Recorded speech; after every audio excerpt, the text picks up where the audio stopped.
તો જય શ્રી કૃષ્ણ, જય દ્વારકાધીશ મિત્રો। તો ફરી પાછા આપણે પહોંચી ગયા। તો દ્વારકા સિરીઝ આપણી ચાલુ જ છે। તો દ્વારકામાં આપણે દ્વારકાધીશના દર્શન કરી પાર્થભાઈ, હું અને અમારી આખે પૂરેપૂરી ફેમિલી પહોંચી ગયા હતા ભડકેશ્વર મહાદેવ। તો પાર્થભાઈને બોલાવ્યા અહીંયા। ઓ પાર્થભાઈ, ઓ કેમ ગયા? આવ્યા પાર્થભાઈનું કહેવાનું એવું થાય છે કે અહીંયા તમે જો સનસેટ પોઈન્ટનો આવા ભડકેશ્વર મહાદેવ આવો છો તો તમારે અહીંયા સનસેટ પોઈન્ટ જોવા જેવું હોય છે। તો સનસેટ પોઈન્ટનો તમે ત્યાં એક અચૂક વ્યૂ કરજો, જોવા જેવું છે, એકવાર આવજો।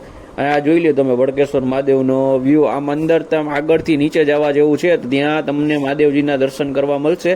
મહાદેવજીના દર્શન કરી અને અમે બધા જાસુ। પાર્થભાઈ એવું કહે છે કે ભાઈ અહીંયા ભડકેશ્વર મહાદેવ દર્શન કરીને શિવરાજપુર બીચ તરફ જવાનું છે। તો અમે એને કીધું કે ભાઈ તમે પેલા પાણી પી લ્યો, પાણી પી શાંતિથી થાકોડો ખાઈ લો, પછી અમે તમને લઈ જઈએ શિવરાજપુર બીચ નાવા ધોવા માટે। પણ હવે પાર્થભાઈ જોઈ અહીંયા નાય છે કે શું કરે છે એ હવે આગળ આપણે બ્લોગમાં ચાલુ જ છે। તો પાર્થભાઈને એવું કહું છે કે શિવરાજપુર બીચ તો પહોંચી ગયા હતા।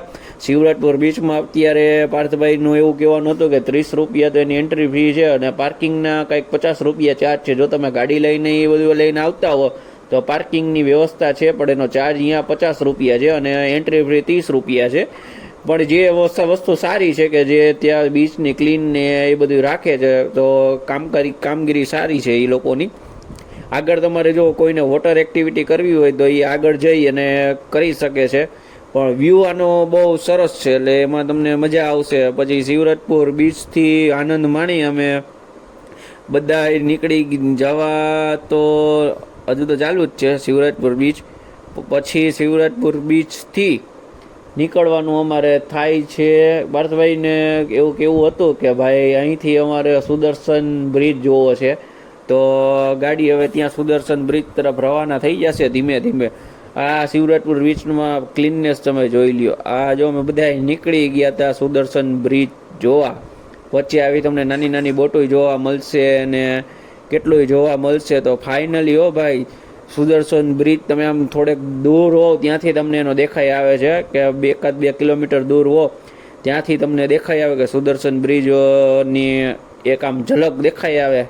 પણ મજા આવે સુદર્શન બ્રિજમાં। ત્યાં જોઈ લ્યો અહીંથી બીજી બાજુનો રોડ બંધ હતો, અમે જ્યારે ગયા ત્યારે એક જ સાઈડનો રોડ ચાલુ હતો। તો એક જ સાઈડના રોડમાં બધાએ આ બાજુ જે બીજી બાજુનો રોડ છે ત્યાં તમારે સાઈડમાં કે આગળ તમે ગાડી ઊભી રાખી જેને ફોટોશૂટ કરવું હોય કે એ કરવું હોય એ કરી શકે છે। પણ સુદર્શન બ્રિજનો વ્યૂ એટલે વ્યૂ છે, તમે જોઈ શકો છો વિડીયોમાં। સુદર્શન બ્રિજમાં કેટલાય પાર્થભાઈએ અને અમારે બહેનોએ અને બધાએ ફોટો પડાવ્યા, વિડીયો બનાવ્યા। અહીંથી દર્શન કરીને અહીંયા અમારે બહુ ટાઈમ થઈ ગયો હતો, કારણ કે સાંજ પડી ગઈ હતી। ત્યાંથી પછી ફરી પાછા અમારે જવાનું હતું આપણે જ્યોતિર્લિંગના